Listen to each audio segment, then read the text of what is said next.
So I was asked to speak today about a bill that I authored, which is now law, AB 2785, which was the Wildlife Corridor Bill. And it is now law. And what it has done is to mandate for the first time in California history to map statewide the essential wildlife corridors.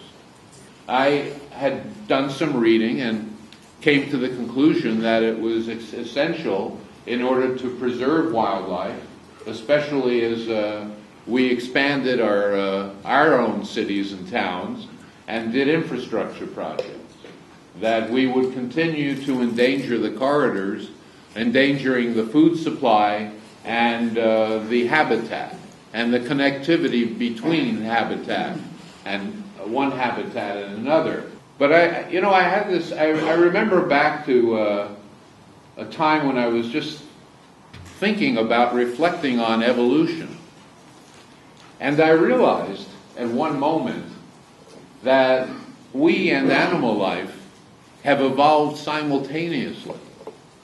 And it just struck me at that moment that we had been partners in this evolution. We had traveled along these similar paths for eons. And they were on the same path in a sense that we were. And this insight that I had, this moment of reflection, made me even want even more to protect them. So the bill mandated that DGF create the statewide map. And that process, the first level of that process is now complete. The Department of Fish and Game worked with Caltrans, and you can find the map and the data that accompanies it, I understand, by going on their websites and using the word connectivity.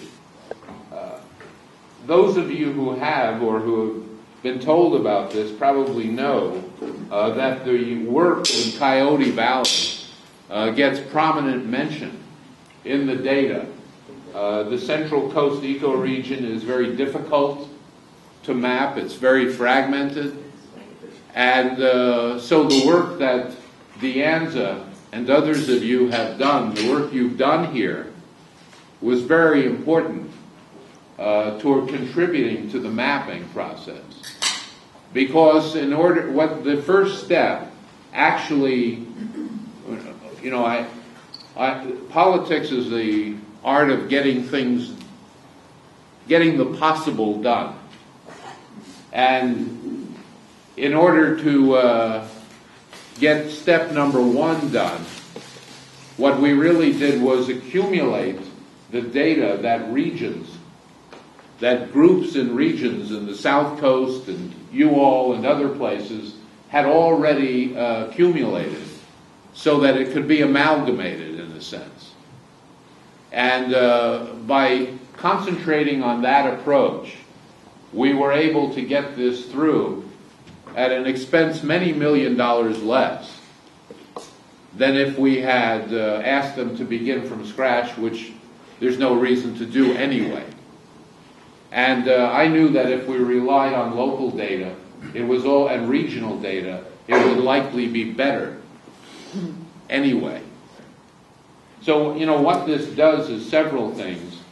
It not only protects the corridors, identifies them, protects them, but what often used to happen was that when there were developments, land developments, or bond projects, infrastructure projects brought out, it would happen late in the process that people would understand about the wildlife corridors, if it happened at all. So it was much more costly because developers would begin projects, only later would they learn that there was a problem in the EIR. They'd actually, in a way, unless the information never came out, which I'm sure happen, parts of the time. This will actually save taxpayer money because they won't have to circle back again and again. I just want to thank you all for your interest in environmental causes and in this.